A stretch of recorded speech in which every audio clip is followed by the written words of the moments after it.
What's up, y'all? Shook here, back with another video on the Alt Holy Paladin, playing some Thundercleave. Got a really fun match for y'all this week. This was against an enhancement shaman named Big Dam, and he has like 40 different enhancement shamans. He's multi-rank 1. We were playing our alts, trying to get Plum and Sorgol, the elite sets for the Ellie Shaman and the Fury Warrior. I was playing an alternate build of the Lightsmith. You can see they're kind of going to go for me. I have a feeling that they just want to set up the one-shot. I haven't seen an augmentation evoker all season, so this was just, I don't know, really funny. They did make some quick swaps here. They're going to make a swap back to me. I haven't swapped Beacon to myself yet because I was kind of just scared of the one-shot. He is running the Tempest build. And right here you can see I juke. It looks like we got a double juke there. Get the precog. I'm going to go ahead and put the armament on myself. They swapped to me while sack was up. I am going to go ahead and have to bubble here. You can see I get dangerously low there. Had that eruption connected, would have probably just gone down. Looks like he does use grounding here. It also looks like he might be running Counter-Strike Totem, which is kind of interesting. He's trying to get the stun on me here. I wasn't able to kill the cap quick enough. Here comes the Bloodlust. We get another Pain Sup. Plum does use his grounding totem there to kind of stop a little bit of the burst. I don't really have any good spots to kind of play on this map. The center pillar can be really awkward because it can make it to where Plum can't do damage, but I also don't necessarily want to be out in the open, so it's just kind of an awkward position. And you can see how the priest is kind of doing the same thing, like he's positioning the same way. So right there he did get the interrupt on me. I do have Lay on Hands available if I need it. Sorgol does use Shout there to kind of help me. You can see we're both kind of getting a little dangerously low. I have the Awakening proc here. I'm going to go ahead and use it. I kick the Evoker and top everybody with that Awakening proc. Now, one thing I do want to say, I don't think their comp is very good. I was very impressed that they were playing this at like 2100 MMR. I think Thundercleave should beat this every single time. But again, these are good players that we're playing against. I don't know who the augmentation evoker is, but we've played against this priest several times in twos. You can see Sorgol gets dangerously low there, even through sack. So this is kind of their one shot again. Big Dam uses Burrow, and he has Ascendance rolling. You can see him swap to me. Now that I don't have Lay on Hands available, I do get the juke, which was really huge in that moment, so I could kind of pick myself back up. And it looks like we are kind of even on mana. And you can just see how much like heavy damage is going out. We get another pain suppression here. I'm going to go Hodge the Priest. I want to go for the Repentance. I'm trying to juke here. The Dragon had his kick back up, but Big Dam didn't have his. I might should have just gone for it and casted it there. You can see them kind of chunking me again. A lot of heavy damage going out. We have about 10 seconds left until Wings comes back up. And at this point, I'm kind of thinking, all right, well, should we play for mana? Is this just going to be a game that goes until one of the healers goes because the Augmentation Evoker can add some like defensives to help keep Big Dam alive. So right here, Sorgol again gets dangerously low. Looks like Plum juked a kick there, and he got precog. You can see the eruption damage coming out, and that's, you know, some pretty serious damage, honestly. I was a little bit surprised that the augmentation could even keep up at all. I thought that they were just terrible. Again, we haven't seen one all season, but you can see they're on the damage meter. They're pretty close to keeping up considering how much utility they add. So, I don't know, a little bit interesting. We are barely winning on mana now. I'm going to go ahead and use Divine Toll to try and pick Sorgol up here. We're just focusing on the Enhanced Shaman. And it looks like I'm going to go for the Hodge. Yep, going for the Hodge here. Going for the Repentance off that. I was trying to juke the Dragon. He didn't fall for the juke. Trying to kick that Ebon Might. Do kick the Ebon Might. So here's Power Infusion. They're going for another one-shot here soon.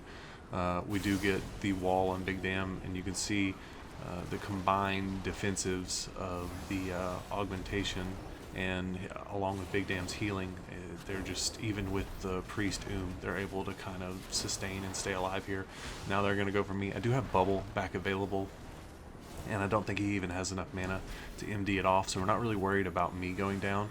You can see Sorgol has also gone defensive stance at this point. There's the ultimate penitence coming out, and it looks like Plum did ground that.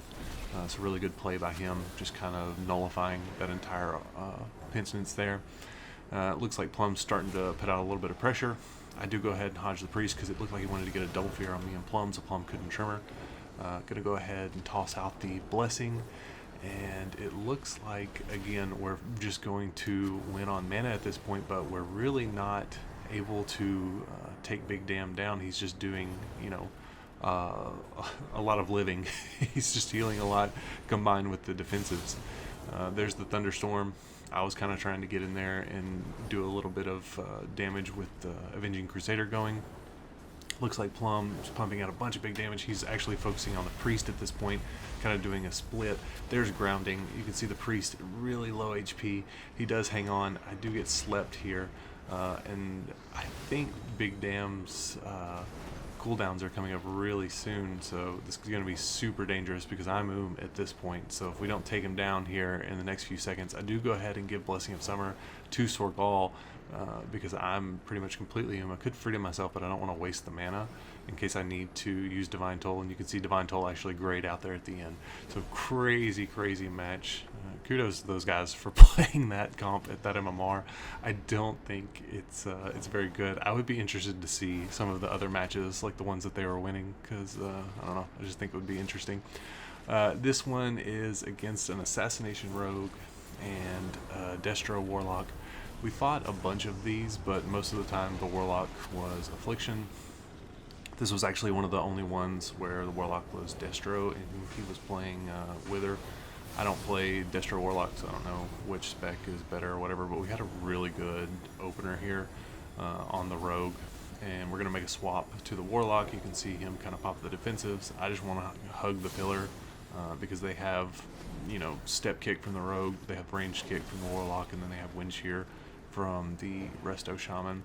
It looks like we did get a lot of pressure on the Rogue there and forced him to kind of run away.